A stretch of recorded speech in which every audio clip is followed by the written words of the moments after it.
Hey everybody, this is Jason Jimenez with Harvey No Food Ins.com. We are here again because to remind everybody that it is still not over, and you'll probably get tired of me saying that, but there's still families out there who are still experiencing going through the process. They may be back in their house, but there's still repairs, there's still items that they're needing.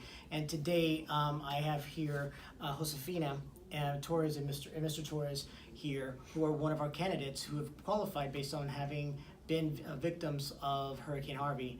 And I'm here today basically to present them a check, but before I do that, I'd like for them to share with you the story of what happened and where they're at now, and we kind of go from there. So Ms. Torres, could you kind of explain to us kind of what happened that day and kind of where you are now?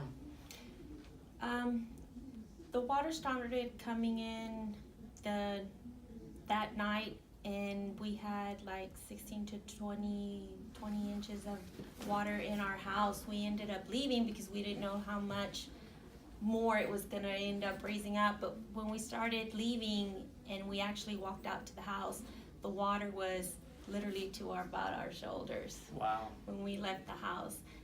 We're March now. You're taking things out the whole time? House. Is that what you were doing? No, we just ended up, my husband said, we're leaving, pack whatever you can in a backpack, and we left. We went to a niece's house. We ended up staying there about 2 weeks. Then we went to my daughter's house, and we were there another 3 weeks. But the funny thing is that when I get to my niece's house and we were showering because we had all this flood water on us, I packed for my husband and I packed for my kids, but I didn't pack for myself. Oh my goodness. I didn't pack for myself because I was going crazy just trying to get anything I could. Absolutely. So we could leave. But we're in March now. 6 months already have passed on, but I still have no kitchen. I'm not cooking. We're eating out practically every day. Which costs money. Yes, it does. Our normal routines as far as working and going to school has gone back to normal, but we come home and we have to find a way to either go buy something because, like I said, we have no kitchen, we have no appliances. Yeah. I get that. Yeah, so it's very hard. It's still very hard. It really is. I get that, Yeah. and I'm sorry that you'll have to experience that, and yet, we've been grateful enough to have individuals participate, help, and really try to give back to this community. But one of the things that we want to make sure that we're focused on, as we talked before, is for you out there watching this, is that there's still people going through this, and it's not over. Right. And so through that, from an immediate standpoint, what are some of the things outside? Because your kitchen is definitely when you don't have it, it's when you realize how important it really was. Yes. Like socks. Right. Exactly. So I totally get that. Outside of the kitchen, what else is going on with respects to your house that you're trying to get completed? We still need our restrooms done. We still need laundry room, garage, and the shed. We still have quite a bit of stuff that needs to be done. But are y'all living back in the house now? We're back in the house, but we just got a couple of beds. In January, we were sleeping on floors down to one bedroom and with no sheetrock in the walls, still no floor, just You're sleeping. camping. Basically, Sounds yes, like it. but we didn't want to impose anybody else anymore. Yeah. Even though we were with my daughter, we felt like, okay, this is enough.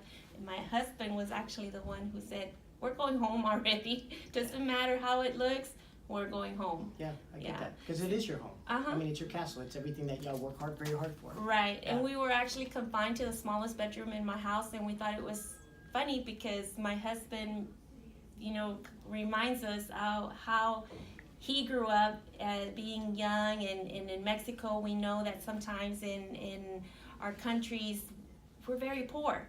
And my husband would say, my mother used to sleep us all together like flautitas. And that's how we would sleep.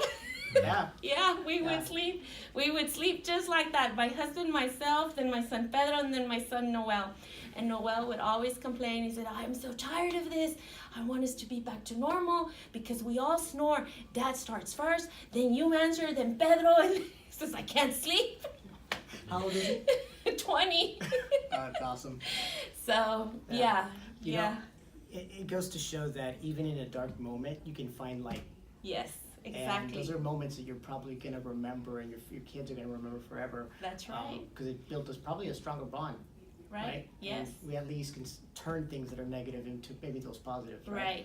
And And it's times like that you wake up in the morning and you just laugh about what's going on around you because you said, that was great, that was awesome. That you was, know? very much so. Yes. Well, I wanted to tell you, I was like, the donations came from multiple areas, but at the end of the day, there are two basically organizations that have been tremendous in helping us keep moving forward with helping families between Eric and I. The company Hisco was donated large sums of money to be able to distribute to families, and we work with through an organization, a nonprofit called Fanatical Change. And the organization is called fanaticalchange.org, and the company, when we want to take the go-ahead moment to say thank you to them, but do you want to say anything particularly to anybody out there of anything you want to say out to the donors or anybody out there saying, hey, look, I'm not the only one out here. There's still people needing. Yes, first of all, thank you. Thank you very much for not only helping us, but other families. There are still many of us that need help. We really do. Thank you. Thank you. And we have Mr. Torres here, and he wanted us to say something to everybody, but in Spanish, and hopefully for those that are bilingual y los que hablan español, hopefully you are able to get inspired, motivated, and drive to take action. Señor Torres? No, pues que es duro volverse a levantar, pero todo es posible. Nomás no desesperarse y tener la paciencia y todo vuelve a la normalidad. Se tarda, pero todo va a continuar como nuestra vida o nuestra rutina diaria.